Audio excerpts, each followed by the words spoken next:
What is a fuel cell? Fuel cell basically एक battery की तरह वर्क करता है, बट उसको चार्जिंग की जरूरत नहीं होती। वो अपनी इलेक्ट्रिसिटी खुद बनाता है with the help of hydrogen. अब मैं आपको समझाता हूँ कि ये वर्क कैसे करता है। बेसिकली इसके अंदर होते हैं दो इलेक्ट्रोड्स, एक एनोड और एक कैथोड, और बीच में होता है इलेक्ट्रोलाइट, और इन दोनों इलेक्ट्रोड्स पे एक कैटलिस्ट लगा हुआ है।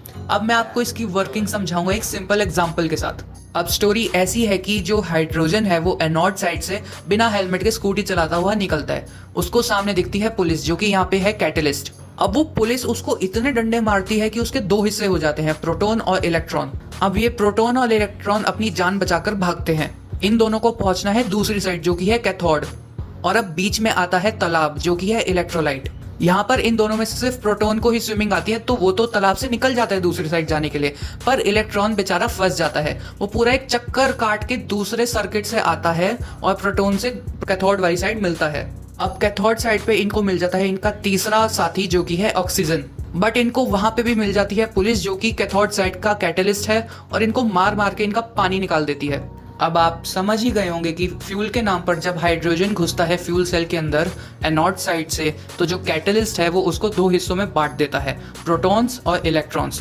अब एनोड और कैथोड के बीच में जो इलेक्ट्रोलाइट है वो सिर्फ प्रोटॉन्स को अलाउ करता है उसके थ्रू पास होने के लिए।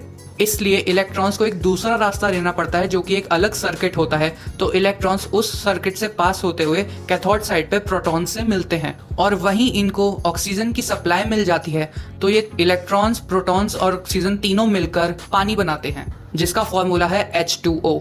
अब आप एक बात पे ध्यान दीजिए कि मूवमेंट ऑफ इलेक्ट्रॉन्स को बोलते हैं इलेक्ट्रिसिटी, और यहाँ पे मूवमेंट ऑफ इलेक्ट्रॉन्स तो हुई है एक सर्किट से। तो अगर आप उस सर्किट के बीच में कोई बैटरी या कोई इलेक्ट्रिकल अप्लायंस लगा देते हैं तो वो वर्क करने लग जाएगा। तो ऐसे एक फ्यूल सेल जनरेट करता है अपनी खुद की इलेक्ट्रिसिटी। फ्यूल सेल्स भी 5 तरीके के होते हैं। आप इनकी इंफॉर्मेशन अपनी स्क्रीन पे देख सकते हैं।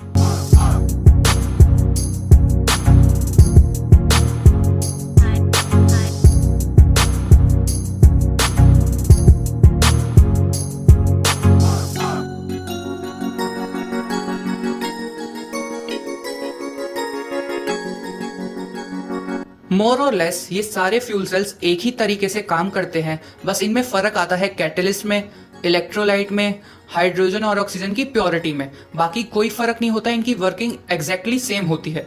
अब आप इस बात पे ध्यान दीजिए कि फ्यूल सेल्स की यूसेज कितनी वास्ट है। वर्ल्ड में जिस जिस जगह भी गैसोलीन और इलेक्ट्रिसिटी का यूसेज होता है, आप उस हर जगह पे फ्यूल सेल्स का इस्तेमाल कर सकते हैं। और आपका बाय प्रोडक्ट क्या है? बस गर्म पानी। So this is clean energy.